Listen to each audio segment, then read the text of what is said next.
are involved now. He doesn't want to talk with me. I guess now I have to talk with the state building inspectors, and of course, you know I did already. But it's just that I'm in a bind right now because, I want to get an exception, CO for the building, and it's not built right and everything else, and I have this insurance thing that from another state, I don't know if it's like that in Connecticut too. So I really don't know, but I would like some help from the first selectman on this issue with Joe Smith. How would he like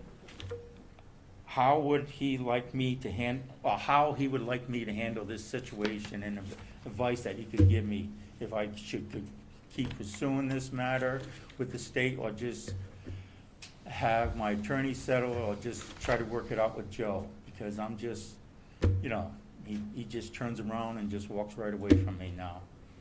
But, it's just that it's sad that it had to come to this, but it's just that the idea is that, I'll show you the plans that he signed, and he put this all down, and now all of a sudden now he says everything's okay.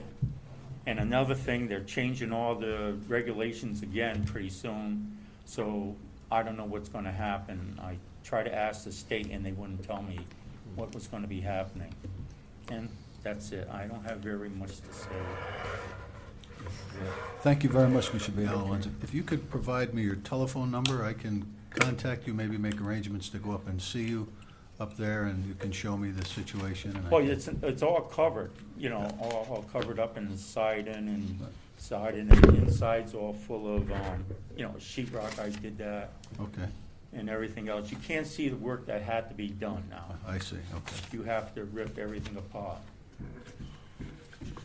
Did you want me to call you? Yeah, the only thing I would like to have you do is try to work with Joe to see how we can handle this civil, because, if I didn't find this out from, my friend in, New Jersey, I would be, I might, if I filed a claim, if all of a sudden we get a windstorm up there and it just blew that new building down, then I don't have no insurance on it. We will look into it, sir. Okay, thank you. Thank you very much. If you want copies of this? Whatever you want to provide me, I'm happy to. I have copies for everybody they want. Okay. No? Yes. Yeah, It's fine. No, I didn't realize you had that. Oh, yeah, no. Thank you. I gave you the building code at the time. Well, I should start with you, huh? No, you always start with Mr. Wilson. He's, It always starts at this end. You're all It right. does? It's always Okay. good. Yeah, you're fine. Right. Thank you very much. Yeah, thank you. Start with the lady first, huh? That's all right, you're forgiven. Thank you. I don't know why today I'm nervous.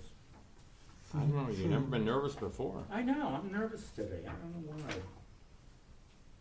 Guess I don't got no fingers. Thank Yeah. you.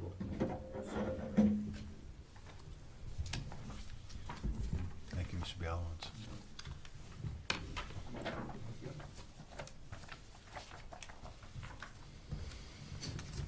Put me on the spot. I did not put any. I'm just kidding you, you know that.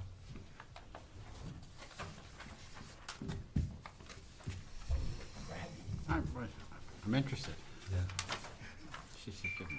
I knew that was going to happen. I was trying to turn it off.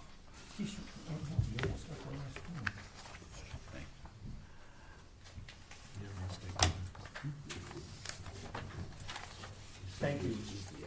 Thank you.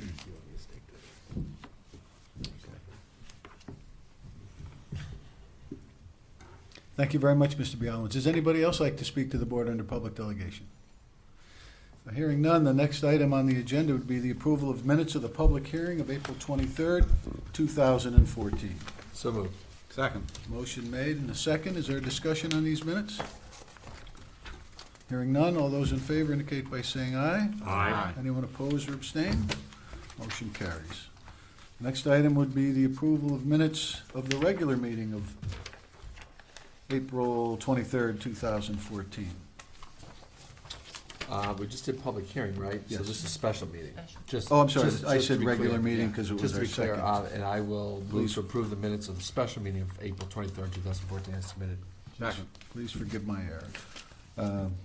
Motion is made and seconded. Is any discussion? Hearing none. All those in favor indicate so by saying aye. Aye. Anyone opposed or abstain? Consent calendar? I'll move to approve the consent calendar in the amount of $1,802.03 for the meeting May 7th, 2014. Second. Motion made and seconded. Discussion? Hearing none. All those in favor indicate so by saying aye. Aye. Anyone opposed or abstain? It was 1016, didn't wanna, no, I'm kidding. Motion was However that unanimous. one. All right, next item would be discussion of the sign call. We had a little bit of a situation with the sign call that I will take responsibility for. We normally approve the sign call so that we have 5 clear days of advertisement in the newspaper prior to the annual town meeting, which is always the Monday after the first Tuesday, and which in this case is May 12th. Darlene usually handles this situation for me at a meeting, the second meeting in April, and I did not pick that up. Darlene was not here. So in order to make sure that the town meeting was properly advertised, I authorized a notice to go in the paper this morning ahead of this meeting, and I did sign it, East Lyme Board of Selectmen, by Paul M. Formica, First Selectman, which gives us 5 clear days.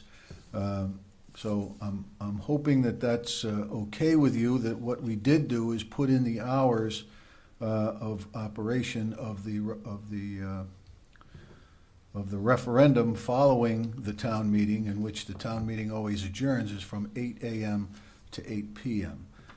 We often go back and forth between referendum times. We've had some 6 a.m. starting times, and we've had some 8 a.m. starting times. And I took the liberty of doing the 8 a.m. starting time for the purpose of this advertisement today, partly because of the letter that we received from the registrars of voters who are here this evening to provide any more detail if you like. But certainly if it's not the wishes of this board to make those hours 8 to 8, and you wish to go to 6 to 8, I was advised by town council that we would simply have to advertise that change in time, and because it is less restrictive and not more restrictive, then it would be a legal way to do things. And since we've already advertised the town meeting with the referendum, there's plenty of time to rectify that mistake. So I apologize for not catching that in time to bring this to your attention for the April meeting. But as you know, Darlene was out for about 85 days. But I still should have been able to catch that. So that's where we are, and I guess we have we have to make a motion or have a resolution. I'll move the following. The Town of East Lyme, notice of annual town meeting. Notice is hereby given of the annual town meeting to be held on Monday, May 12th, 2014, at the East Lyme High School Auditorium at 7 p.m. to act on the following. 1, to review and discuss the budget for the fiscal year beginning July 1st, 2014, as recommended by the Board of Finance. 1A, in accordance with Chapter 7.3 of the Town Charter, the moderator shall adjourn the annual budget meeting to a referendum on the voting machines. The budget resolution will be submitted to the persons qualified to vote in a town meeting by referendum by machine vote, which referendum shall take place on May 22nd, 2014 at the East Lyme Community Center from 8 o'clock a.m. to 8 o'clock p.m. 2, special appropriation of $158,603 to town aid roads, which is 01-30-317-500-224, and revenue account 01-03-300-3301 to town aid road assistance. 3, to adopt a 5-year capital plan, and 4, to conduct such other business as may properly come before the meeting.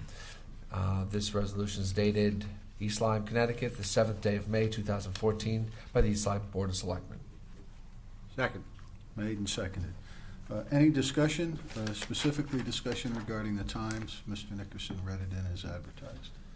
I think we should respect the registrars of voters who are here tonight too, but who sent us a detailed letter with, stick counts of the folks that came, population of the people have come in. That's good work. That helps us make that decision, and I think we should respect that. Further discussion?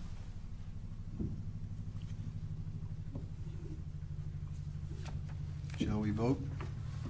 All those in favor of the call as presented indicate so by saying aye. Aye. Anyone oppose or abstain? Thank you very much. Motion carries. And thank you for your help on that. The next item is the discussion of a business entity listing. At the last meeting, you may recall, we were asked to potentially hire someone to update the business listing, and I did some investigation with regard to that and have made a copy of all the business listings that came from the assessor's office. And some of the investigation that I uncovered was that there, at one point in time, that Ms. Hardy, I think, referenced, there was an incomplete list due to a pending retirement, I believe, of some town hall employees, and then Ms. McGrath did some work to update that, but since that time, the assessor, who is currently in office, has been diligent in keeping up the business entity listing. So I provided that to you. I know that Ms. Hardy had some requests about that. I'm willing to take it to the next step if you feel that this is not what you were looking for. But this is the listing that is available with the assessor, and it's available to any member of the public who may wish to come out and ask for that list. So, is that? I also met briefly with the town assessor and inquired about the capabilities of the program, existing program, to modify this. Would it be possible to separate this by a search by district in town? In other words, could we have it listed by Niantic businesses and Flanders businesses? The answer to that was yes. There seemed to be several iterations of this that we could perhaps employ. If you look down through the first page, you'll see that in many cases, businesses that are listed, there's no individual listed there, so that if you wanted to visit the business and know who the individual was prior to going, you wouldn't be able to do that.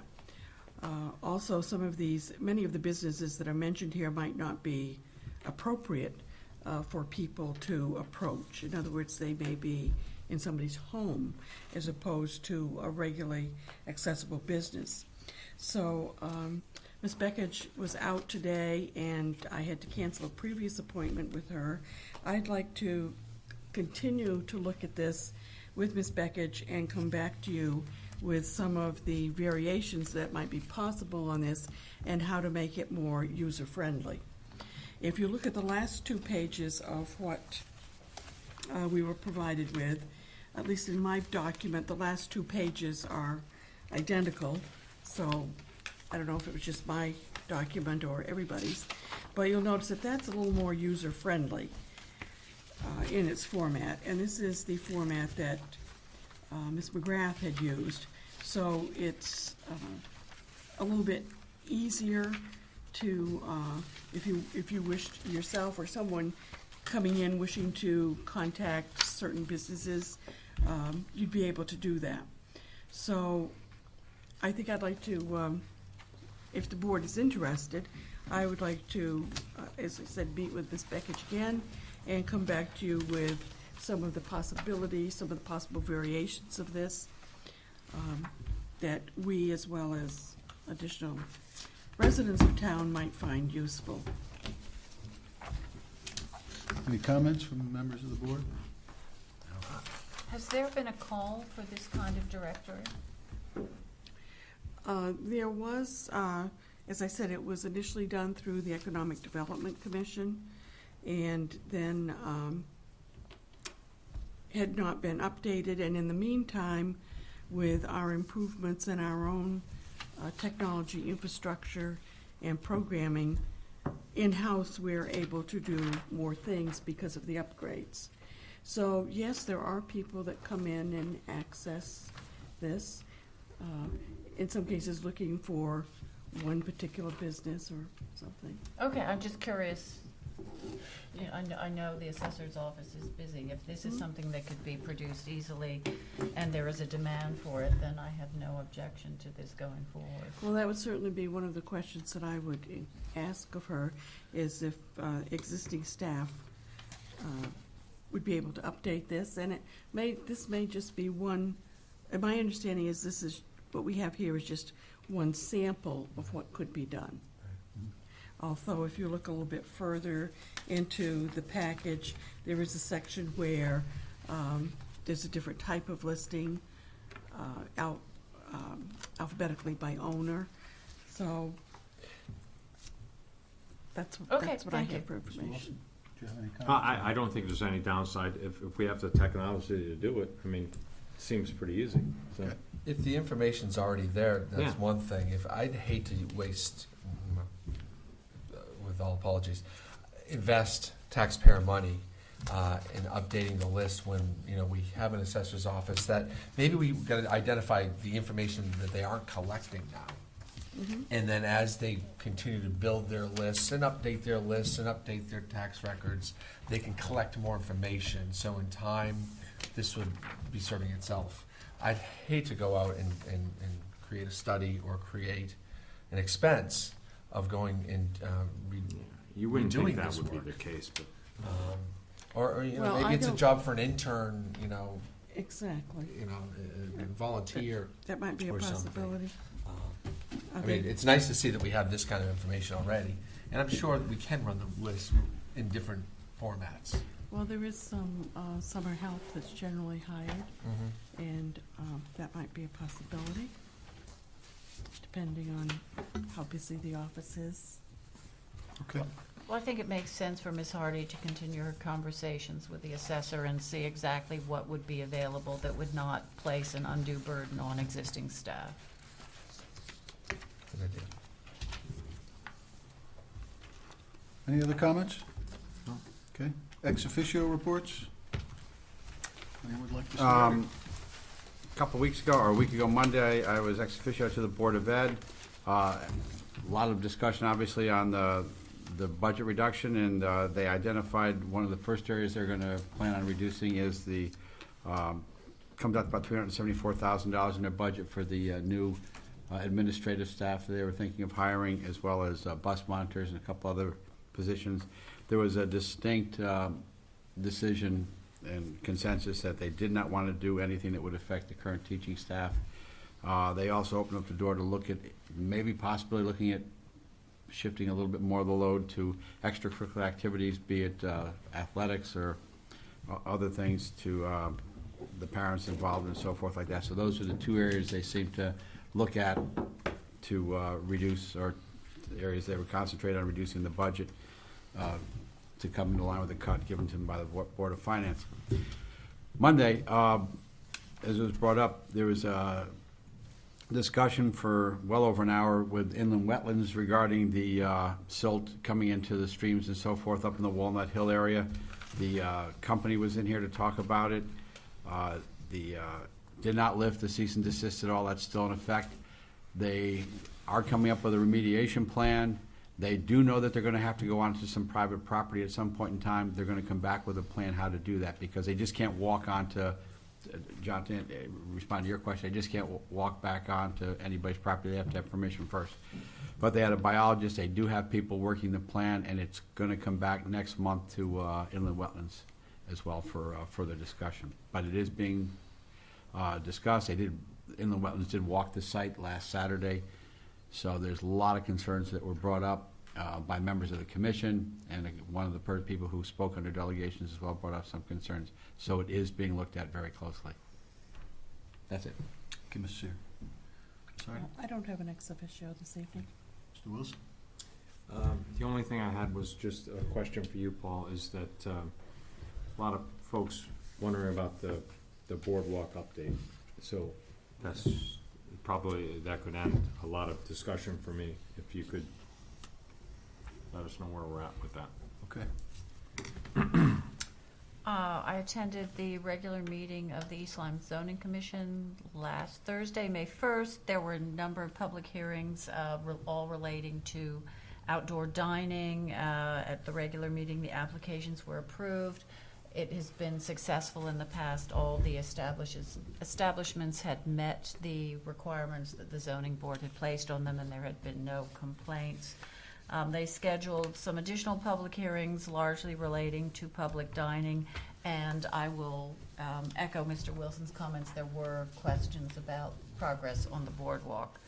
I also attended the bi-monthly meeting of the East Lyme Library Board of Trustees. Things are going well. They were pleased with the outcome of the budget deliberations in terms of their requests, particularly for some capital expense. The library director brought us up to date on a number of things relating to the use of ebooks and the electronic magazines, which are proving to be very popular, but the publishers charge very high rates for libraries to use them. I did see the state had bonded for some additional money to help libraries utilize this resource. The annual fund drive mailing will be going out in the last week of June, and the East Lyme Library Foundation is scheduling for the second year another swing dance, which I gather was successful last summer. It's going to be Friday, July 18th in the community center, and the community will be invited and kept involved. And that is my ex officio report. Thank you very much.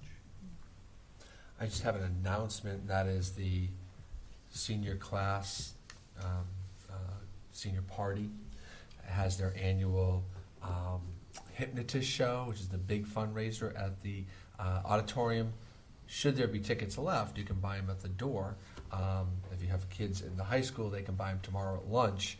Tickets are $15, includes dessert and coffee hour beforehand, and I believe it's at 7 o'clock on Friday, this Friday. So get your tickets and come on down and support the senior class graduation party. Good. He's correct on all of that. Thank you. Thank you. Okay. Thank you. I did pass out the copies of the Water and Sewer Department budgets for the coming fiscal year. Mr. Burgaw was kind enough to come tonight in case you had any questions. However, I'm happy to make the opportunity at the next meeting to have any discussions if you want time to review.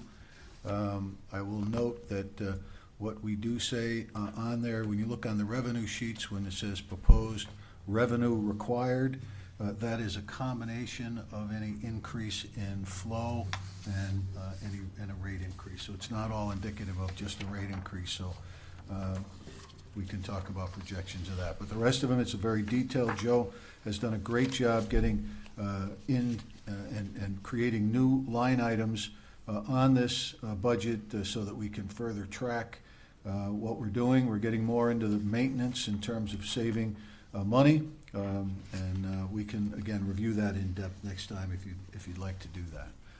So unless there's any questions from Joe, thank you for coming out tonight. We did have a Water and Sewer Commission meeting, a pension committee meeting. I was able and invited to attend as a member of the Southeastern Connecticut Council of Governments executive team out to the Coast Guard Academy and review the cadets one afternoon on a Friday where they paraded around the grounds there. And it was just a very remarkable thing to watch, the precision and the technique of these young cadets as they do that. It was a pretty thrilling thing for me to watch.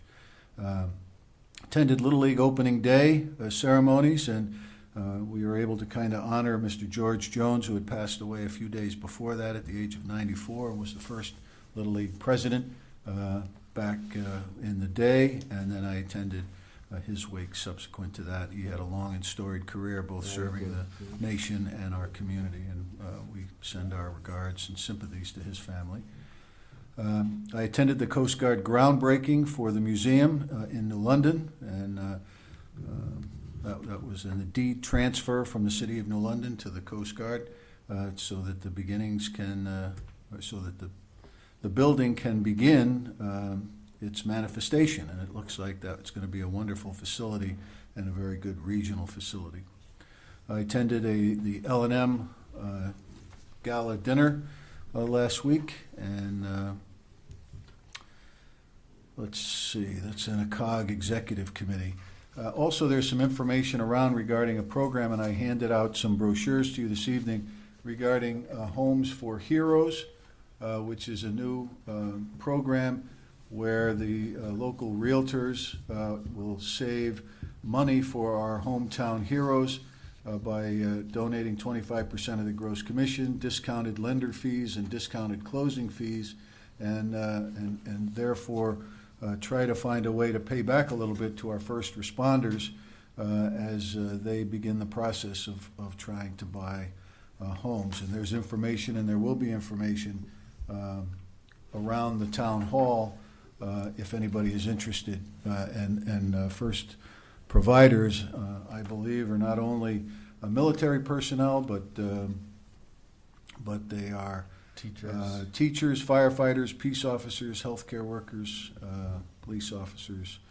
So it was a good program, a kickoff program that we went to over in Waterford with First Selectman Stewart and the RE/MAX team over there. So that's information. The next meeting is May 21st. We have presentation from Care Hair. They're coming up from corporate office in Nashville to provide a presentation of the board regarding the new healthcare clinic I'm interested in promoting for our community, and as a way to save money for not only our staff but for the town taxpayers in reducing healthcare costs.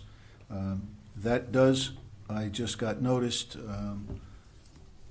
the meeting of the Dispatcher of the Year and the Officer of the Year at the Elks, which is an annual event. Dana Jezierski has been chosen this year's recipients of the Elks number 360 Officer of the Year program at their annual law enforcement night held on May 21st. Officer Jezierski represents this department in the highest tradition, both in her official capacity as a police officer as well as being a wonderful ambassador for the department. Her criminal investigations are second to none, and she has recently spearheaded a multi-agency investigation into prostitution within the town. Officer Jezierski has, with the assistance of Officer Cotillo, conducted a Christmas toy drive on her own time to help needy families in town, and represents what all law enforcement officers should strive to be, and I am proud that she will be this year's recipient, and that was written by our great resident trooper sergeant, Wilfred Blanchette. Forrest Andrews was chosen the Dispatcher of the Year for answering a 911 call from Farrow Court. The gentleman calling stated his wife was delivering her baby and needed an ambulance. Forrest acted as a trained dispatcher and began EMD dispatching. Through EMD dispatching, the baby was successfully delivered. So both will be honored at this 521 event at the Elks. So I will not be able to attend. I know that Sergeant Blanchette is able to attend. I did send out some correspondence, and Ms. Hardy suggested that perhaps one of us may wish to attend that and not this. Rob is volunteering. When's the date? It's the same date, the 21st, as We the, have a meeting that night. Yeah. huh? I can't do it. Are you going to be here? No. All right, so you're not, is everybody else going to be there? So Mr. Wilson goes, that leaves us 4, and we would all need to kind of be here to make sure we have a quorum for Care. So it's not gonna work that if any of us go. Well, if the other 4 is Yeah. just shaking their head and I'll said be they there, I'll be can. here. So I'll be we'll here. have a quorum, and then we can catch you up on the Care. And if something comes up to where somebody else can't make it, we can let Rob know at the last Yeah, minute. Yeah, so then why don't we you plan can't on go, going we at can't this go. point? And, they ask that you hold your speech to, 40, 45 minutes. Yeah. And- As Holly did last year. Yeah, Yeah, yeah. yeah. Okay, so that, and I did go out and tour up Walnut Hill Road, looked at some of the areas about the silting, and I did go check out the solar farm, and the wetlands folks are moving forward with that.